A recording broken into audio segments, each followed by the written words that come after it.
to Internally Guided Life, a podcast to help you unlock a life of balance, fulfillment, and joy.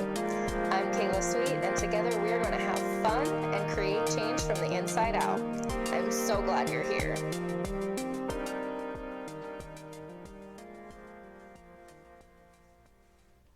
Hello.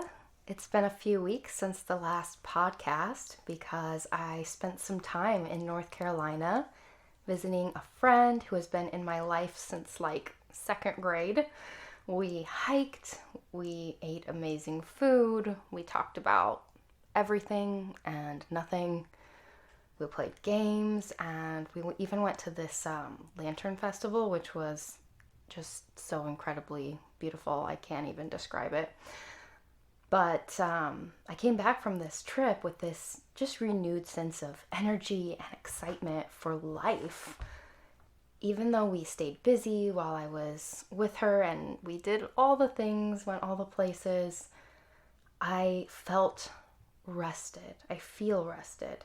Sometimes just having a change of scenery is exactly what my soul needs for a real recharge.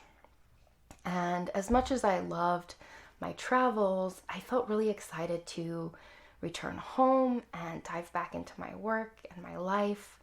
I am such a passionate person, and I'm working on so many exciting things right now that bring me purpose and joy, and this podcast is one of them. So I'm super excited to be here.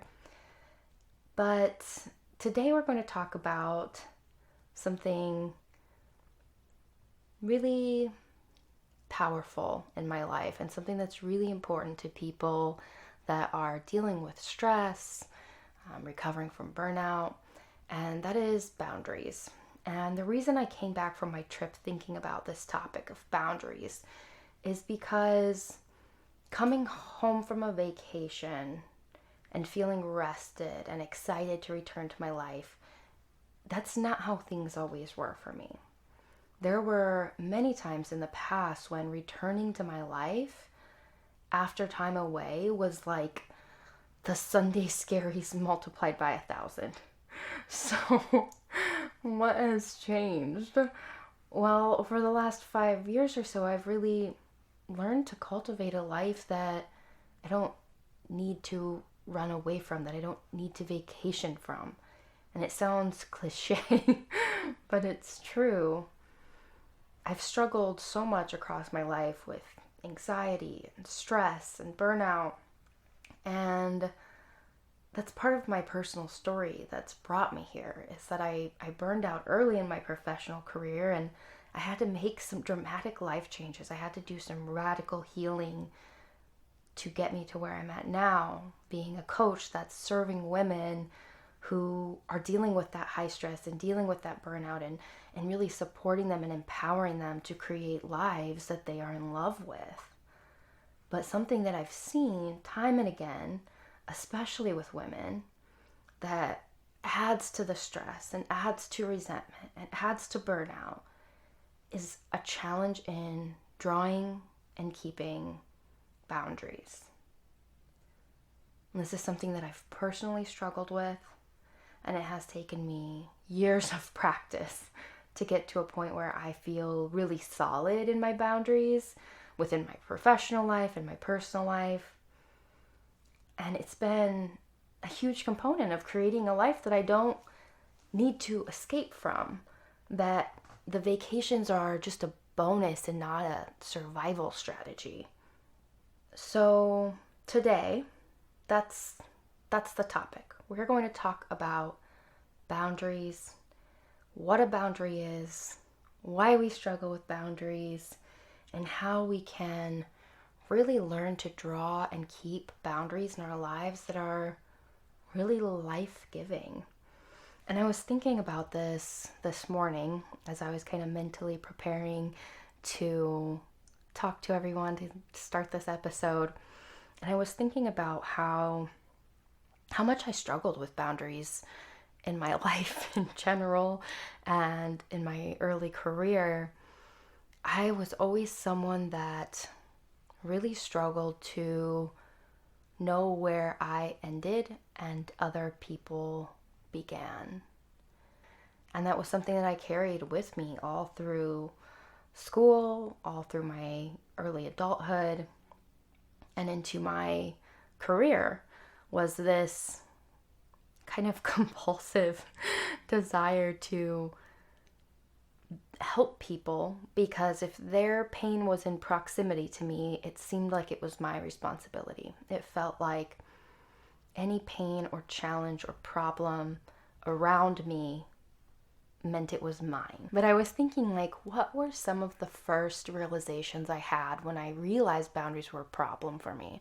Because it wasn't super obvious, I don't think, maybe to some people, but a lot of the boundary challenges I had were internal. It was this over responsibility for the people around me. So I was trying to think back to when was the first time that I started to understand that this was part of what was causing me stress and burning me out, and how did I mentally shift from that frame of mind.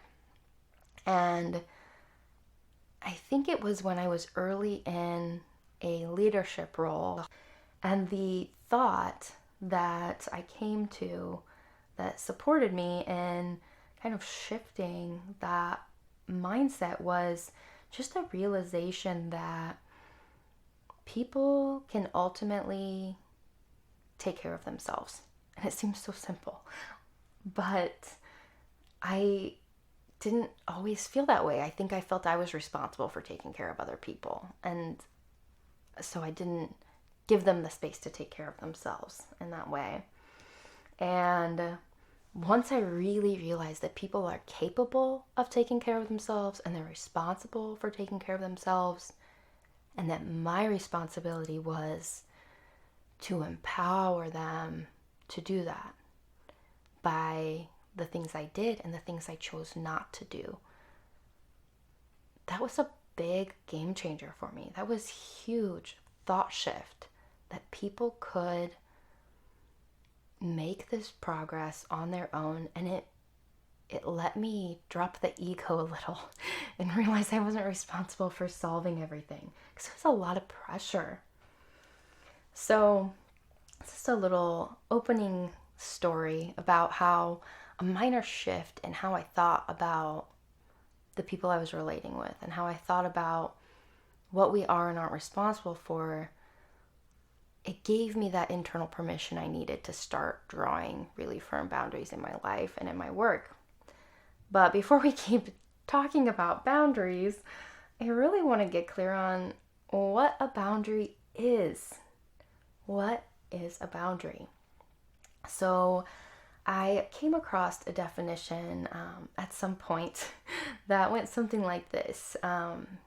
Boundaries are the space at which I can love you and me simultaneously.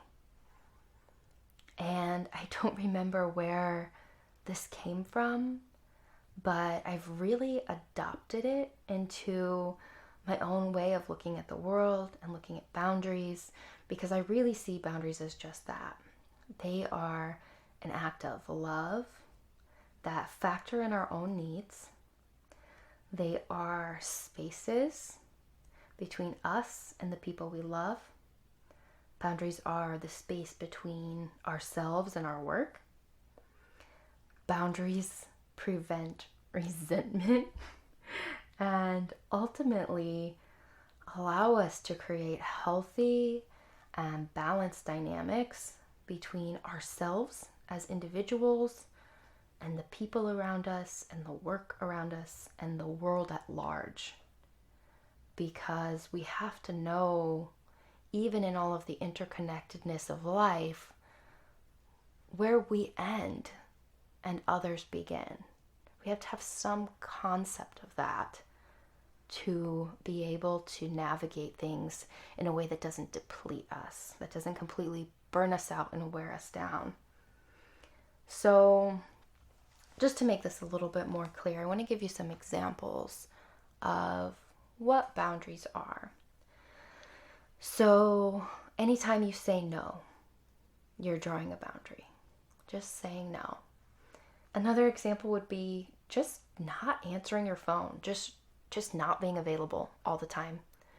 We do not owe it to anybody to be available 24/7. We have the right to be unavailable. We have the right to rest, to not be in constant contact with the outside world, whether that's over text messages or phone calls or social media. We can have boundaries with that. We can choose when and how we want to interact with the things around us and the people around us. Another example of a boundary is just drawing a line about how many hours you will work in a given week. So this is a work example. But if there's a lot of pressure to work overtime, or if you're pressuring yourself just to continue to work because everything isn't done, you don't have to do that. You can draw a boundary. You can say, today is done. I'm drawing the line on how many hours I'm going to spend in this day or in this week because I need to rest. Another example of a boundary would be to suggest a compromise. If a request is made of you that doesn't feel feasible, but maybe you don't want to say no. Maybe you don't want to say no, or for some reason you can't say no to this request. Suggesting a compromise and saying, okay, well, what if we changed some part of this scenario to make it more reasonable for me? Asking that question and suggesting that compromise, working toward a compromise with someone else to serve your health, your well-being, your dreams, your desires, whatever you need, that's a boundary. All of these examples and so many more. There's endless examples we could go through of boundaries, but I just want to give you some ideas of what I'm talking about when I say drawing a boundary. Boundaries are about the power to make choices that factor in our own wants, needs, desires, and dreams. Boundaries are about prioritizing our own health, our own joy, our rest, and just our overall well-being. All of these things that we have an innate right to. Boundaries create the space for that to take place. And the problem that most of us have with boundaries isn't that we don't recognize what we want and need, but we often feel too guilty to ask for it, and we're afraid of what might happen if we do. So let me get clear on something real quick. Boundaries are not without risk. Sometimes when we talk about boundaries, we can oversimplify it, make it seem like it's a super easy task, and if somebody is in a situation that is challenging, we can put it on them. They didn't draw their boundary. They created the situation for themselves. We can get into a kind of judgmental stance, if you will, when we oversimplify this concept. Because boundaries do come with risk. There are consequences to drawing boundaries, both positive and negative. And it's really important to be aware of that, especially when you are starting to draw and keep boundaries in your life, because the people around you might be bothered by this, especially if you haven't been doing it. If you haven't been drawing your boundaries, you haven't been keeping them or enforcing them, or maybe you ask for what you want or need, but then just people stomp right over that and you don't know how to tell them not to. Or you tell them not to, but they just do it anyways, and we don't know how to remove those people from our lives or our environment. But ultimately, when we start drawing boundaries, it can cause disruption. Especially if you're somebody that takes on like helper, fixer type roles in your work and in your personal life, because people become reliant on us when we do this. They associate us with being the one that they can come to solve their problems, to help them out. And there's nothing wrong with helping people. Again, I think this is very important to know. Boundaries aren't about being so selfish that we never help anyone and we only focus on ourselves. But it is about learning to help and support others and to contribute to the world in a place that is balanced with respecting and honoring ourselves and our own needs. But that doesn't mean that people are going to understand. Boundaries might make people mad. They might trigger them, especially the people who themselves have trouble drawing boundaries. It can be hard on people. They can be resentful if they themselves have not mastered this, to see someone else drawing those lines, because it makes life seem unfair. It also might just really radically alter the dynamics of relationships. If you've created unintentionally a dynamic between you and another person where they're coming to you at every time there is a problem, and you jump in and fix it and solve it and give them a solution without empowering them to think for themselves and to take action based on their values and what matters to them, if we're just assuming that what matters to us is going to be the thing that's going to help them, or directing them from that place, that becomes the context of that relationship. Not to say it's always that cut and dry, and there might be multiple people that, people get into patterns with, of turning to when things go awry. But when you're in these patterns with people, it's the responsibility of the person who has served as the helper or the fixer to step back and realize that while that might have once served the relationship, it's not going to serve it indefinitely. It is up to that person to draw the boundary and to empower the other person to make choices and make changes and take action from their own seat of personal power in their lives. We kind of remove people's power when we do too much for them that they are completely capable of doing for themselves. We don't always see it that way. We think we're helping.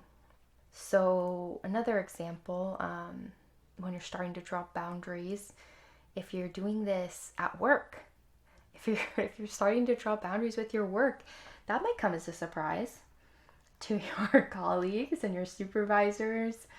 And depending on the work culture you're in, you may or may not get support around this.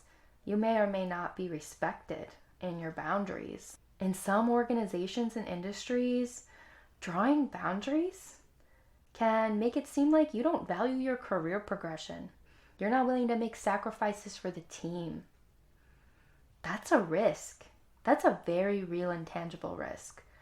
And I'm very lucky to have worked in industries that when I have expressed what I've needed, when I've been able to do that, when I've known what I needed, that they've been able to hold space for that and give me permission for that.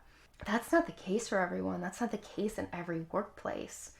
So if you know that you work somewhere where boundaries are not respected, you need to keep that in mind. You need to know that that's a real issue that could come up. So really, if you're in these types of cultures where your boundaries aren't going to be respected, you have to decide if you want to continue working in that type of environment that doesn't value your well-being, that doesn't respect your boundaries, or if you want to decide to leave that environment. Maybe your career means the world to you. Maybe it means everything. And you are willing to sacrifice everything else to move forward with your career goals. And that's okay. That is your personal power. That is your choice. That is your right. But know you have a choice and make it consciously. Decide what matters the most to you in your life right now. Decide what you want your life to look like and what sacrifices you're willing to make and what you aren't. But all of the boundaries that we take come with risk. The people around us might not respond the way we would like them to. Our organizations might not respond the way we like them to. And knowing that risk is what keeps a lot of people trapped in their own personal hell of people pleasing and self-sacrificing and deprioritizing their own needs. Essentially, fear is the boundary killer. Because when we do this, when we refuse to draw our boundaries because we are worried about what the fallout is going to be, we are allowing that fear and that guilt to win. We are afraid of the internal guilt that we are going to experience if we feel like we've let someone down. We are afraid of being seen as selfish. And many of these fears are more deeply rooted in people socialized as women. Our society still tells women a lot of stories about how we should look and behave. We are told we need to self-sacrifice to be perfect mothers, employees, wives, friends, daughters, etc. Think about a time that you wanted to say no, but didn't. What kind of thoughts influenced your decision not to draw a boundary? Did it sound something like this? Did you go through a mental dialogue of, what kind of friend would I be if I said no to being in the bridal party? What kind of wife tells their partner that they want to have time to themselves? What kind of coworker would I be if I didn't chip in for this gift for a colleague, even though it's totally out of my budget? We tell ourselves these stories all the time. We tell ourselves that to be good wives and good daughters and good mothers and good leaders, that we have to put our own wants and needs aside for others. And when this happens over and over and over again, what do you think we end up with? We end up with resentment. And this happens in all contexts. If we don't ask for what we need in romantic relationships, we end up resenting our partners. When we don't draw boundaries around our work and we miss out on family gatherings and birthday parties and sports games and dinners and nights out with our friends, when we sacrifice our time with the people that matter the most to us, when we sacrifice our time alone to decompress or to spend time on hobbies or projects that bring us joy outside of our work, we can start to hate our employers. We can start to feel so resentful that we think our work is robbing us of our lives. And this is a really common thing. I've seen this a lot where people have trouble asserting what they need. They have trouble drawing boundaries. And then when they don't get what they need, it's very easy to blame it on the things in our environment, our workplaces, our relationships, wherever we're giving the most of our energy and attention, we point the finger there and say, that's why I feel this way. That's why I'm so stressed. That's why I have no time to myself.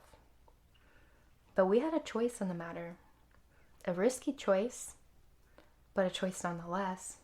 And if we don't draw those boundaries, the cost is high. We get resentful, we get angry, we burn out. And often the fallout is much worse once we go through this whole process of resentfulness and anger and stress and burnout. The fallout is so much worse than if we had made the difficult choices to draw some boundaries along the way. Because when you draw boundaries, ultimately, that is an act of love. That is saying that even though this conversation is going to be hard, I want to keep this relationship intact. It matters to me.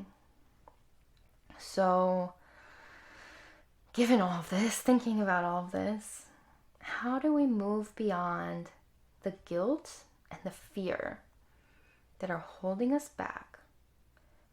In Pooja Lakshman's book, Real Self-Care, she defines self-care as an internal process that involves making difficult decisions that will pay off tenfold in the long run as a life built around the relationships and activities that matter most to you. That is her definition of self-care. Sounds a lot like boundaries. I mean, boundaries are those difficult decisions, right? They're the difficult choices that we have to make along the way. And they're not about being selfish.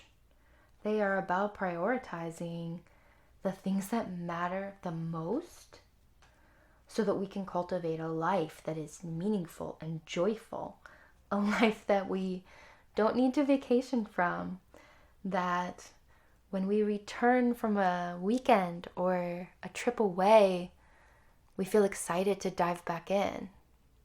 Not dreadful, not resentful, not scared, but excited. And this kind of life is possible, and I maybe didn't always believe that it was when I was in my people-pleasing, perfectionistic burnout era. But now that I'm on the other side, I can tell you, God, it's beautiful over here. And it's so worth the difficult short-term choices. So what can we do? What can we do to draw these boundaries? Well, I have some ideas. There are ultimately 3 places that you can start when it comes to starting to draw boundaries in your life. And I'm going to just go through this list that I came up with one at a time. They're very, very well-researched suggestions. So the first place you can start, the first thing you can do to draw better boundaries in your life is to deal with the guilt. Take a close look at the guilt that is guiding your decisions. Get familiar with it. Be curious about it. If you feel guilty saying no, prioritizing yourself, drawing boundaries, it is time to get clear on why. It is time to figure out what stories you're telling yourself that are holding you back from prioritizing yourself. So this is something I really encourage you all, if you're listening and you struggle with boundaries, to spend some time thinking about what internal narratives, what stories are holding you back, and what simple thought shifts could you make to change the way that you're relating to drawing boundaries. Are there simple tweaks that you can make to your inner dialogue, like I did, that could help you more easily begin to draw these and enforce them in your lives? So that's the first one. That is the first place you can start to draw boundaries. The second place that you can start is by simply pausing. Sounds very easy, right?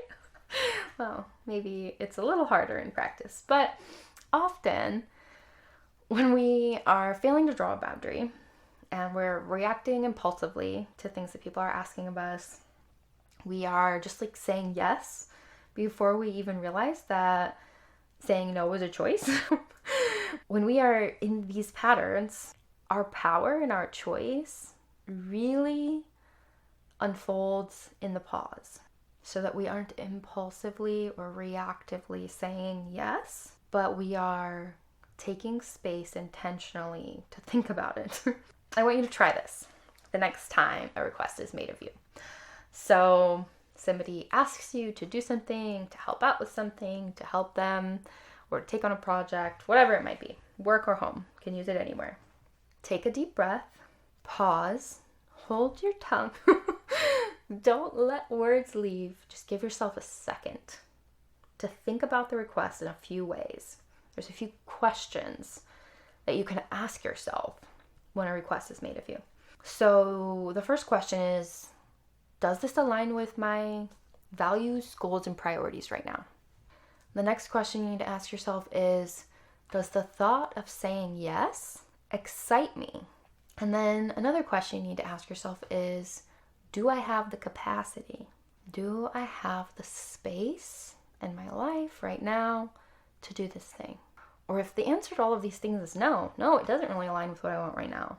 No, I'm not really excited about the thought of saying yes. No, I don't really have the capacity. Then we should just say no. No is the answer. That's how you know.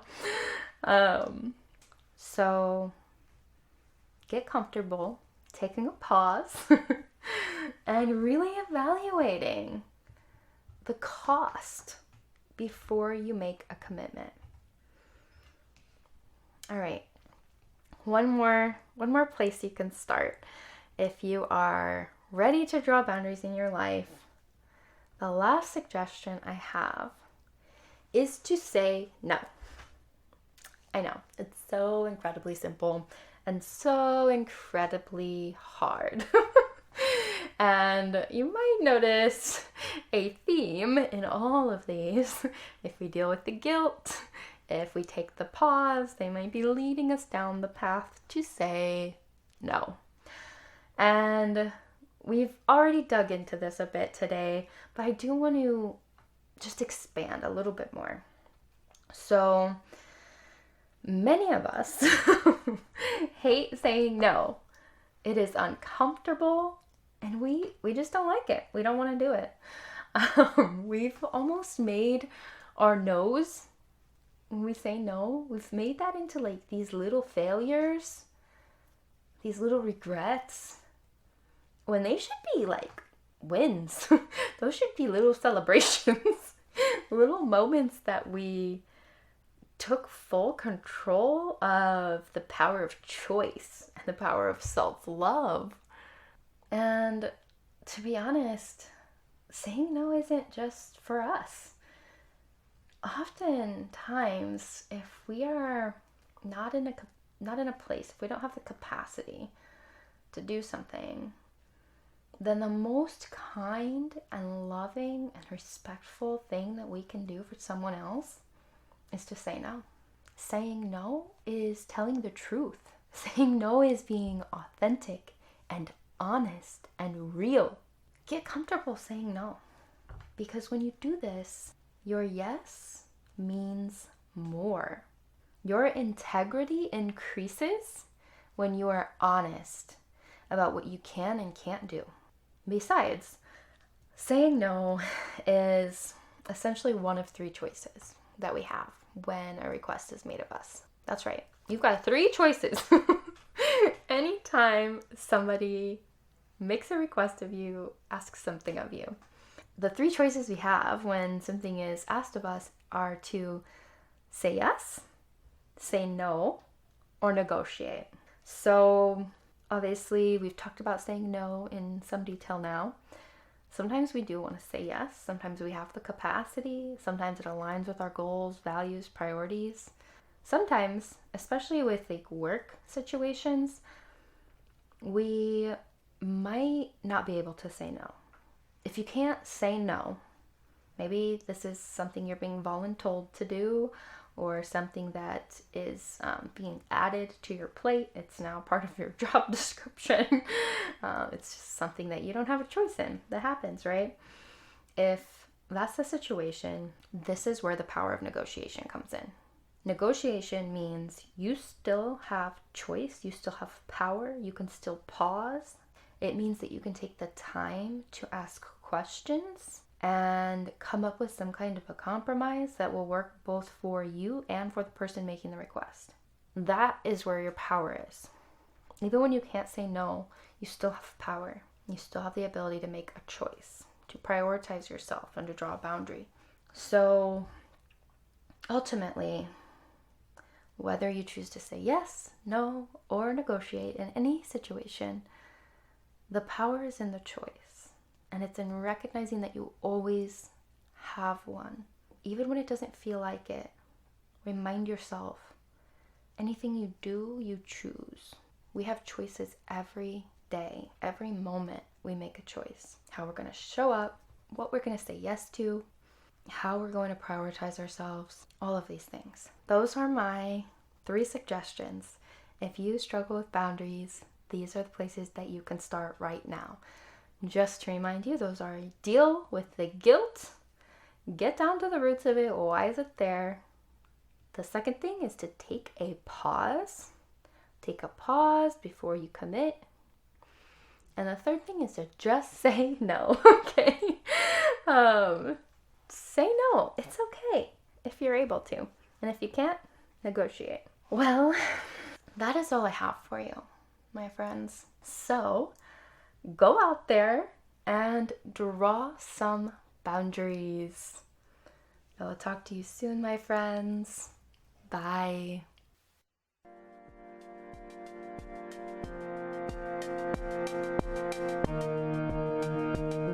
Thank you for listening. If you want more resources on thriving in your life or want details on working with me, check out my website at internallyguidedleadership.com or follow me on Instagram, Facebook, or TikTok at internallyguidedcoach.